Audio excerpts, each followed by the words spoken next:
স্বাগত এশিয়ান দেশ সংবাদে। পুরো সময় জুড়ে আপনাদের সঙ্গে রয়েছি আমি অরণ্য বিনতি ইউনুস। চলে যাচ্ছি পুরো সংবাদে। কুমিল্লার মুরাদনগর উপজেলার পাঁচকিত্তা গ্রামে ঘটে যাওয়া ধর্ষণ কাণ্ডের ঘটনায় ভিডিও ছড়িয়ে দেওয়ার অভিযোগে গ্রেপ্তার 4 আসামির 3 দিনের রিমান্ড মঞ্জুর করেছেন আদালত। কুমিল্লার আমলি আদালত 11 এর বিচারক মুমিনুল হক আসামিদের রিমান্ড মঞ্জুর করেন। গ্রেপ্তারকৃত আসামিরা হলেন মোহাম্মদ সুমন, রমজান, মোহাম্মদ আরিফ এবং মোহাম্মদ অনিক। এর আগে গত 26 জুন রাতে কুমিল্লার মুরাদনগর উপজেলার পাঁচকিত্তা গ্রামে প্রবাসীর স্ত্রীকে তার ঘরে ধর্ষণ এবং মারধরের ঘটনা ঘটে। এ সময় গ্রেপ্তার সুমন, রমজান, মোহাম্মদ আরিফ এবং মোহাম্মদ অনিক সহ স্থানীয় কয়েকজন ওই নারীর ভিডিও ধারণ করে। এরপর সেই ভিডিও সামাজিক যোগাযোগ মাধ্যমে ছড়িয়ে দেয়। এ ঘটনায় মামলা দায়ের করেন ভুক্তভোগী নারী। পুলিশ এবং বাদীপক্ষের লোকজনের শুনানি শুনে উনি আমাদের 4জন আসামিকে, যারা এই জন্য আমিও 4জন আসামি গ্রেপ্তারকৃত, তাদের 3 দিন করে রিমান্ডের আবেদন মঞ্জুর করেছেন। এবং আমরা রিমান্ডের যে প্রসেস হাইকোর্টের নির্দেশনা বলে অনুযায়ী তাদেরকে আমরা হাসপাতালে প্রাথমিক চিকিৎসা করে রিমান্ড নিয়ে জিজ্ঞাসাবাদ করে আবার প্রাথমিক চিকিৎসা করে আমরা জেলা হাজতে প্রেরণ করব। নারায়ণগঞ্জের রূপগঞ্জের শিক্ষার্থী সুবর্ণাকে ধর্ষণের পর হত্যা মামলার সাক্ষী রাশেদুল ইসলামকে প্রকাশ্যে অপহরণকারী এবং সুবর্ণা হত্যার আসামিদের দ্রুত বিচারের দাবিতে মানববন্ধন করেছেন এলাকাবাসী। বিকালে উপজেলার পূর্বাচল 1 নং সেক্টর এলাকায় ইউসুফগঞ্জ স্কুল অ্যান্ড কলেজের সামনে এ মানববন্ধন করেন তারা। এতে বক্তব্য রাখেন নিহত সুবর্ণার পিতা রকিব মিয়া, ভুক্তভোগী রাশেদুল ইসলাম রাসেল, স্থানীয় বাসিন্দা রুবেল ভুইয়া সহ বিদ্যালয়ের শিক্ষার্থীরা। বক্তারা বলেন, রাশেদুল ইসলাম রাসেলকে অপহরণ করে সুবর্ণা হত্যার মামলার আসামিরা। ওই মামলায় সাক্ষী সে, ন্যায় বিচার অনিশ্চিত করতেই এ চক্রান্ত বলে দাবি করেন বক্তারা। গাজীপুরের শ্রীপুরের 7ম শ্রেণীর শিক্ষার্থীকে ধর্ষণের দায়ে অভিযুক্ত শিক্ষক আরিফ মিয়াকে আটক করেছে পুলিশ। বর্তমানে ওই ছাত্রী পুলিশ হেফাজতে রয়েছে। বুধবার গাজীপুরের শ্রীপুর উপজেলার তেলেহাটি ইউনিয়নের মুলাইদ গ্রামে রঙ্গিলা এলাকায় এই ঘটনা ঘটে। অভিযুক্ত আরিফ মিয়া মুলাইদ গ্রামের কামাল মিয়ার ছেলে এবং Mulaid Ayesha pre cadet and high school ও তালিমুল কুরআন আন্তর্জাতিক বালিকা বিদ্যালয়ের সহকারী শিক্ষক। এ বিষয়ে শ্রীপুর থানায় ওসি মোহাম্মদ আব্দুল বারিক জানান, গোপন সংবাদের ভিত্তিতে শিক্ষক আরিফ মিয়াকে সকালে গ্রেপ্তার করা হয়েছে। ঝিনাইদহে সবজি কাটা বটি ঘাড়ের উপর পড়ে 2 বছরের এক শিশুর মৃত্যু হয়েছে। দুপুরে শহরের মহিলা কলেজ পাড়ায় এই দুর্ঘটনা ঘটে। নিহত সাইম শহরের প্রিন্টিং প্রেস ব্যবসায়ী মনিরুজ্জামানের ছেলে। পুলিশ জানায়, শিশুটির মা রান্নাঘরে বটি দিয়ে সবজি কাটছিলেন। সে সময় শিশু সাইম খেলা করার জন্য বটি নেওয়ার চেষ্টা করলে তার মা বটিটি রান্নাঘরে র্যাকের উপর রেখে দেয়। শিশুটির মা অন্য ঘরে কাজ করতে গেলে শিশুটি র্যাকের উপরে থাকা বটি পাড়ার চেষ্টা করে এবং সে সময় বটিটি সাইমের ঘাড়ের উপর পড়ে মারাত্মক জখম হয়। পরিবারের সদস্যরা তাকে উদ্ধার করে ঝিনাইদহ সদর হাসপাতালে নিয়ে গেলে চিকিৎসক তাকে মৃত ঘোষণা করেন। ময়মনসিংহের হালুয়াঘাটে গোপন সংবাদের ভিত্তিতে অভিযান পরিচালনা করে 138 বোতল ভারতীয় মদ উদ্ধার করেছে বিজিবি। উপজেলার তেলিখালী বানাইচিংড়িপাড়া এলাকায় চোরা কারবারিরা বাংলাদেশের অভ্যন্তরে অবস্থান করার সময় অভিযান চালায় বিজিবি। এ সময় চোরা কারবারিরা পালিয়ে যায়। আটককৃত মদের মূল্য 2,07,000 টাকা। ধামরাইয়ের একটি কাঁচা বাজারে দোকান নির্মাণ কাজে বাধা দিয়ে 5 লাখ টাকা চাঁদা দাবির অভিযোগ উঠেছে। বুধবার বিকেলে উপজেলার সুয়াপুর ইউনিয়নের শিয়ালকোল মোড়ে দোকান মালিক নবীনুর শিকদারের কাছে এই টাকা চাওয়া হয়। এ বিষয়ে নবীনুর শিকদার ধামরাই থানায় সুয়াপুর ইউনিয়নের চরদেলদা গ্রামের 20 মিয়া ওমর আলী, আলমগীর হোসেন এবং আবুল হোসেনকে অভিযুক্ত করে একটি লিখিত অভিযোগ দায়ের করেন।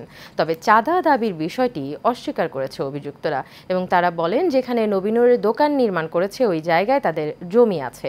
এ বিষয়ে তারাও থানায় লিখিত অভিযোগ দিয়েছেন। ধামরাই থানার অফিসার ইনচার্জ মোহাম্মদ মনিরুল ইসলাম বলেন, কোনো ধরনের শৃঙ্খলা যাতে ব্যাহত না হয় সেজন্য বিষয়টি নজরদারিতে রাখা হয়েছে। টাকা চাইছে এলাকায় সন্ত্রাস বাহিনী আমার চাঁদা দিয়েছে 5 লাখ টাকা। আমার দাদা টাকা না দিলে, চাঁদা না দিলে তোমার কাম করতে দেবো না। আমার কাম দাদা রাখছে এই সন্ত্রাস হলো এই বিষয়, খালি খিপদের গুলো বিষয়, আর হলো এই আপনার এরকম কিছু সন্ত্রাস বাহিনীর গ্রুপ আছে।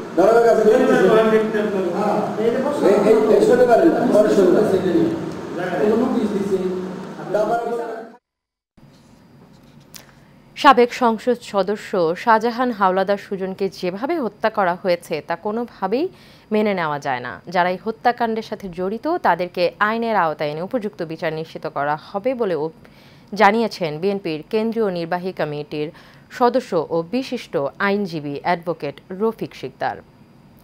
আজ দুপুরে ব্রাহ্মণবাড়িয়ার বাঞ্ছারামপুর উপজেলার রূপসাদিতে শাহজাহান হাওলাদার সুজনের মৃত্যুবার্ষিকী উপলক্ষে তার কবর জিয়ারত এবং দোয়া মাহফিলে এসব কথা বলেন তিনি। বাঞ্ছারামপুর ফাউন্ডেশনের উপদেষ্টা মতিউর রহমান জালুর সভাপতিত্বে এ সময় উপস্থিত ছিলেন বাঞ্ছারামপুর উপজেলার বিএনপির সাবেক সহ সভাপতি হেভি নাজমুল হুদা, উপজেলা যুব দলের সাবেক আহ্বায়ক ভিপি মুজিব, পৌর কৃষক দলের সাবেক সভাপতি মীর মোশাররফ হোসেন সহ আরও অনেকে।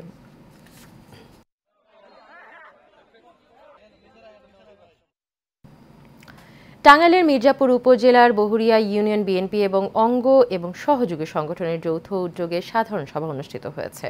উপজেলার চান্দুলিয়া সরকারি প্রাথমিক বিদ্যালয় মাঠে সভা অনুষ্ঠিত হয়।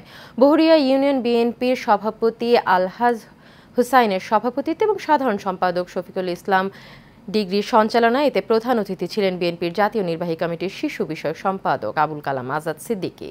এ সময় আরও উপস্থিত ছিলেন মির্জাপুর উপজেলা বিএনপির ভারপ্রাপ্ত সভাপতি অ্যাডভোকেট আব্দুর রৌফ, সাধারণ সম্পাদক খন্দকার সালাউদ্দিন আরিফ সহ অন্যান্যরা।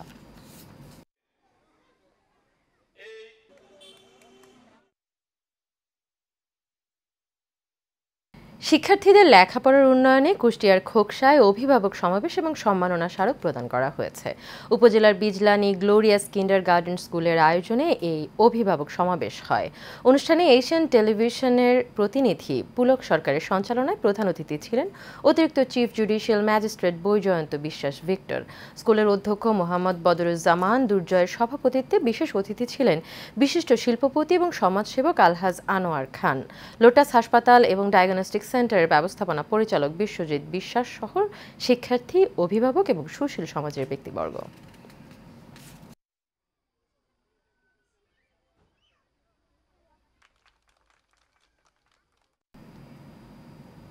চট্টগ্রামের Halishahar cantonment public school and কলেজে ফল উৎসব উদ্বোধন করা হয়েছে। পরিচালনা পর্ষদের সভাপতি আতিক স্যার ওই উৎসবের উদ্বোধন করেন।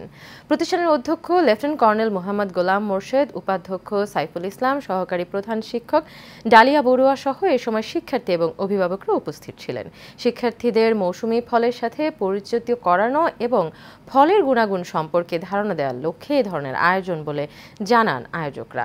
পরে প্রতিষ্ঠানের নবনির্মিত বর্ধিত অংশের জন্য চালুকৃত লিফট এবং সাউন্ড সিস্টেম ব্যবহার উদ্বোধন করা হয়।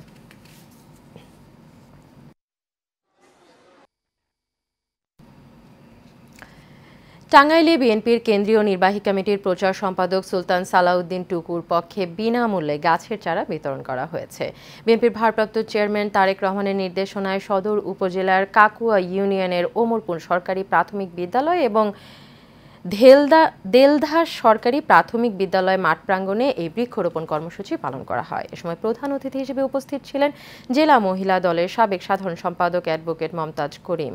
এছাড়াও উপস্থিত ছিলেন বিদ্যালয়ের প্রধান শিক্ষক মঞ্জুরুল মোর্শেদ, দেলধা সরকারি প্রাথমিক বিদ্যালয়ের প্রধান শিক্ষিকা নুরুন নাহার সিদ্দিকা, কাকুয়া ইউনিয়ন বিএনপির সাধারণ সম্পাদক খাদেমুল ইসলাম সহ আরও অনেকে।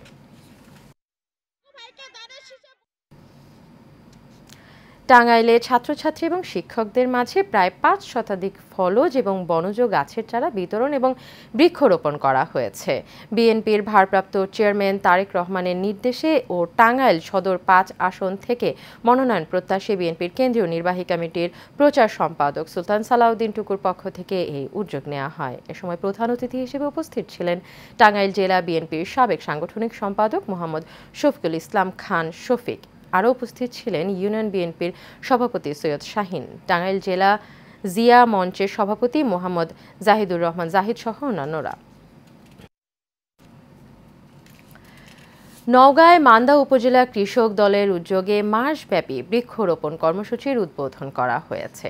শহীদ রাষ্ট্রপতি জিয়াউর রহমানের ৪৪তম শাহাদাত বার্ষিকী উপলক্ষে উপজেলার কয়াপাড়া কুমারকুড়ি মডেল সরকারি প্রাথমিক বিদ্যালয় মাঠে কর্মসূচির উদ্বোধন করা হয়। উপজেলা কৃষক দলের আহ্বায়ক এমদাদুল হক সুলতানের সভাপতিত্বে এতে প্রধান অতিথি হিসেবে বক্তব্য রাখেন জাতীয় নির্বাহী কমিটির সদস্য এম এ মতিন। উপস্থিত ছিলেন জেলা কৃষক দলের আহ্বায়ক মমিনুল ইসলাম চঞ্চল, সদস্য সচিব ATM ফিরোজ দুলু সহ আরও অনেকে।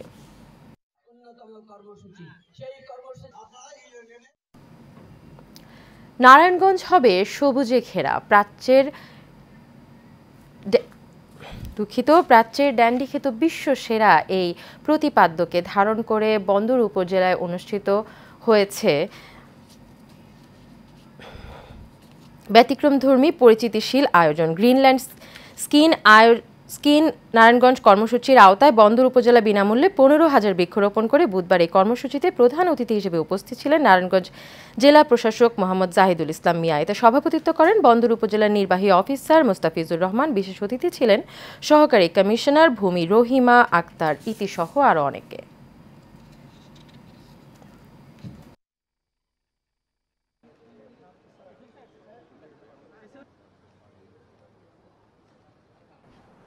যে বৃক্ষরোপণ কর্মসূচি গাছ বিতরণ এই অনুষ্ঠানের সম্মানিত সভাপতি, মঞ্চে উপবিষ্ট বিভিন্ন পর্যায়ের উপজেলার কর্মকর্তা।